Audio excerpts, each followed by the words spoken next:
Hai, aku Muhammad Kusnur. Aku adalah mahasiswa desain grafis di Sekolah Tinggi Teknik Malang. Aku ingin bertanya kepada kalian, apa yang kalian ketahui tentang fotografi? Tentu yang ada di benak kalian adalah gambar. Aku akan memberitahu kalian apa itu fotografi dan apa saja komposisi yang ada di dalam fotografi. So, let's go. Fotografi berasal dari bahasa Yunani, dari kata photos yang berarti cahaya, dan graphein yang berarti menggambar. Fotografi secara umum dapat diartikan sebagai menggambar dengan cahaya. Sebelum itu, ada pun hal yang harus dikuasai oleh seorang fotografer. Yang pertama, mampu mengoperasikan kamera dengan benar, mengatur komposisi tata cahaya, wawasan estetik atau elemen desain, dan yang terakhir adalah memiliki wawasan umum. Pengertian komposisi dalam fotografi. Secara sederhana, komposisi diartikan sebagai cara menata elemen-elemen dalam gambar. Elemen ini mencakup garis, bentuk, warna, terang, dan gelap. Yang utama dari komposisi adalah menghasilkan visual impact atau kemampuan menyampaikan perasaan lewat foto. Kita lanjut ke komposisi dasar fotografi. Yang pertama, ada komposisi dasar rule of third. Komposisi ini yang membagi bidang foto menjadi 3 bagian secara vertikal dan 3 bagian secara horizontal, sehingga menghasilkan 9 bagian foto yang sama besar. Dengan pembagian bidang foto ini, maka didapat 4 titik. Keempat titik tersebut dapat disebut 4 titik mata.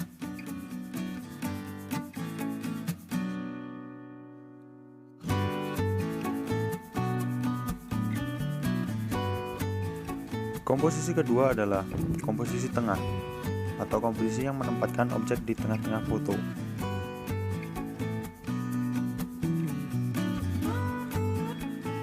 Komposisi ketiga adalah komposisi diagonal, atau kesan garis yang memotong dari sudut ke sudut persegi panjang.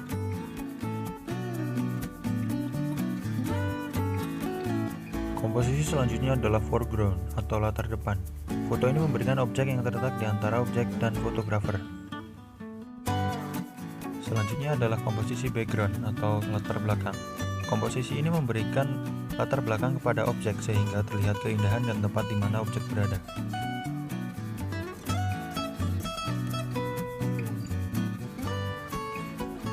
Selanjutnya adalah komposisi vertikal. Komposisi ini menempatkan gambar dari atas ke bawah. Biasanya komposisi ini digunakan untuk memotret gedung-gedung tinggi.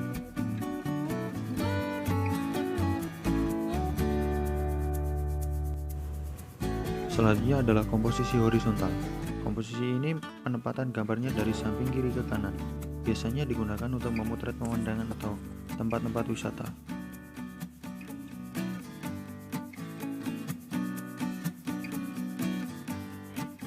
Komposisi dasar yang terakhir adalah komposisi framing atau pembingkaian. Framing dapat menambah kreasi kita untuk membentuk sebuah objek tampil menarik dan menambah keindahan kepada foto yang kita ambil.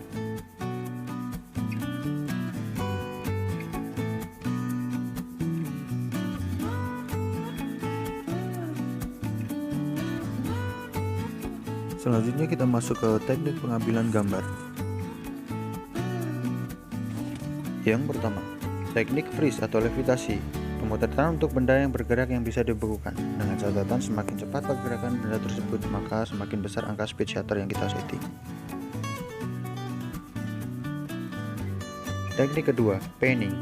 Teknik pemotretan dengan menggerakkan kamera ke arah objek secara bersamaan. Biasanya digunakan untuk memotret benda-benda yang sedang bergerak. Ketiga, teknik slow speed. Pemotretan dengan dilakukan pada objek yang bergerak dengan shutter speed rendah. Selanjutnya adalah teknik bold atau teknik memotret dengan menekan tombol rana lebih lama.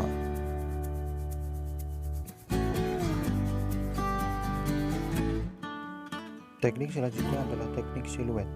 Teknik ini bertujuan untuk menghilangkan detail kepada objek, memberikan efek gelap kepada foto. Kita lanjut ke jenis shot atau field of view. Yang pertama adalah extreme close up. Objek diambil dengan jarak yang sangat dekat. Kemudian big close up. Objek diambil dari kepala sampai dagu. Kemudian close up. Close up diambil dari kepala sampai ke pundak. Lalu ada medium shot, pengambilan objek dengan jarak yang sangat sedang.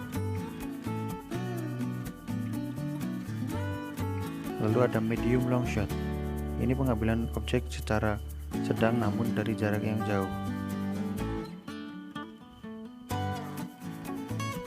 Kemudian full shot diambil dari atas kepala hingga ke kaki.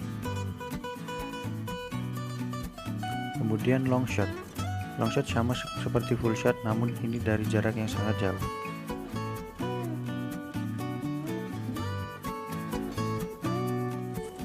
Kita lanjut ke angle.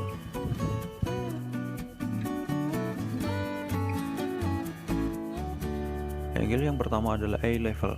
Pada angle ini lensa kamera sejajar dengan objek. Ini seperti kita melihat objek yang berada di depan mata kita. Kemudian ada low angle. Posisi kamera lebih rendah dari objek.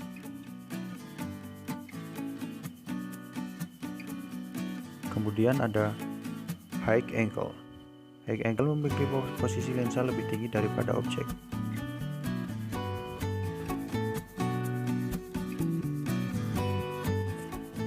Mari kita lanjut ke lighting atau pencahayaan. Yang pertama adalah front light. Front light memiliki sumber cahaya berasal dari depan objek.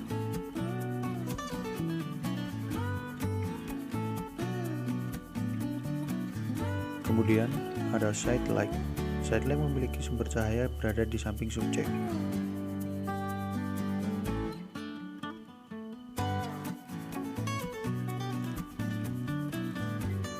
Lalu ada backlight. Backlight memiliki sumber cahaya berasal dari belakang subjek. Foto hasil dari backlight seperti foto siluet.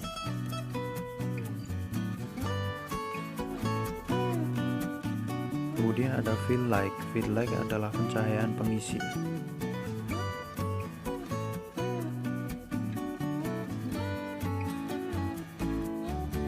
Selanjutnya adalah key lighting. Key lighting merupakan pencahayaan utama yang diarahkan ke objek.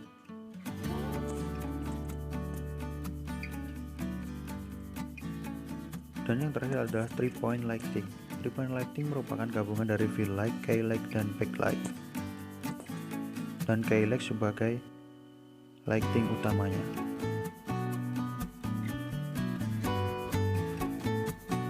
Kita beralih ke fotografi refleksi. Fotografi refleksi merupakan teknik pantulan yang berfungsi untuk memberikan efek 3 dimensi kepada foto. Yang terakhir kita beralih ke fotografi simple Instagramable. Ini cocok untuk kalian yang suka traveling atau kuliner. Yang pertama ialah golden triangle. Ini biasa digunakan untuk foto makanan atau foto produk. Kedua, ada leading lens. Leading lens menggunakan garis untuk mengantarkan ke objek. Dan yang terakhir adalah clear space. Ini biasa digunakan untuk menunjukkan suasana di alam sekitar. Ini cocok untuk kalian yang suka traveling. Itulah teknik-teknik dan komposisi fotografi. Teman-teman bisa mempraktikkannya di rumah.